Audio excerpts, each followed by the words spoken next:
Friends, आज मैं आपसे फाइनेंशियल प्लानिंग के रिगार्डिंग कुछ बात करना चाहता हूँ। Financial planning is the most important for happiness and stress free life. आज की भागती दौड़ती दुनिया में आपको भविष्य में आने वाली आपकी परिवार की सभी ज़रूरतों का ध्यान रखना पड़ता है, जैसे कि चिल्ड्रन एजुकेशन, चिल्ड्रन मैरिज, परिवार के लिए एक कार, परिवार के लिए एक अच्छा मकान, आपके काम के लिए ऑफिस या दुकान या शोरूम, आपकी रिटायरमेंट प्लानिंग या कोई वर्ल्ड टूर, और इन सब के साथ साथ एक इमरजेंसी फंड जिसकी आजकल कोविड-19 के समय में बहुत ज़रूरत महसूस हो रही है।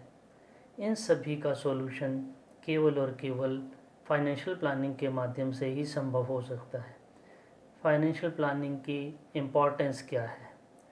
फ्रेंड्स, कुछ लोग 50 साल तक काम करना चाहते हैं और उसके बाद पीसफुल रिटायरमेंट लाइफ अपने स्पाउस के साथ बिताना चाहते हैं, लेकिन कुछ लोग 70 वर्ष में भी काम करने के लिए मजबूर रहते हैं। ऐसा नहीं कि उन्होंने पैसा नहीं कमाया होता, पैसा तो बहुत अच्छा कमाया होता है। एक तो उन्होंने अपनी फाइनेंशियल प्लानिंग नहीं की होती, और दूसरा वो दूसरों का ख्याल रखते रखते अपनी फाइनेंशियल प्लानिंग ही भूल जाते हैं।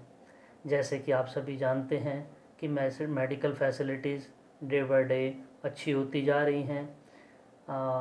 व्यक्तियों की एवरेज एज इस समय 72 ईयर्स हो चुकी है, परंतु ये भी सत्य है कि कई लोगों पैसे के अभाव के कारण इस मेडिकल फैसिलिटीज़ को यूज़ नहीं कर पाते हैं।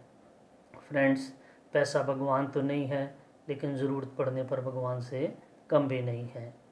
बेनिफिट्स क्या हैं फाइनेंशियल प्लानिंग के? ये आपको नियमित रूप से बचत करने के लिए प्रेरित करता है। ये आपको अनावश्यक जो आपके खर्चे हैं उनको रोकता है। ये आपकी वेल्थ को क्रिएट करता है। प्रॉपर फाइनेंशियल प्लानिंग से आप अपनी टैक्स लायबिलिटी को भी कम कर सकते हैं। ये आपको फाइनेंशियली सिक्योर करता है।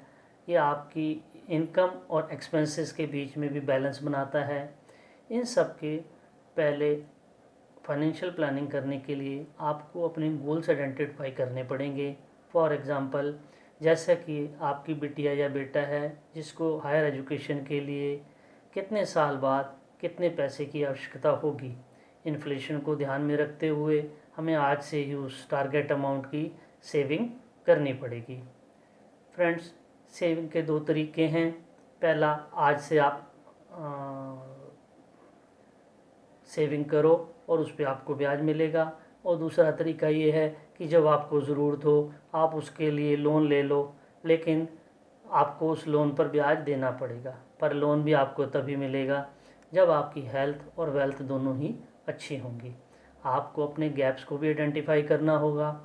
मान लीजिए कि आपका टारगेट अमाउंट 20 साल है, जो आपको 20 लाख है, जो आपको 15 साल बाद ज़रूरत है, और आपकी जो करंट में सेविंग चल रही है आपको लगता है कि उससे 12 लाख रुपए ही आप उस समय पे पहुंच पाओगे 15 साल बाद, तो आपको उसको धीरे धीरे कैसे कम करना है या उस गैप को ख़त्म करना है उसको भी आइडेंटिफाई करना होगा।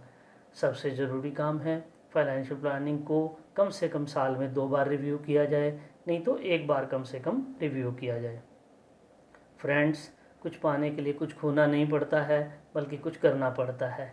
इस काम के लिए आप हमारी भी मदद ले सकते हैं। हम आपकी रिस्क प्रोफाइल को चेक करके आपकी करंट की जो इन्वेस्टमेंट चल रही है उसकी सारी सेविंग को ध्यान में रखते हुए आपको कंप्लीट फाइनेंशियल प्लान बना के दे सकते हैं। Thank you friends.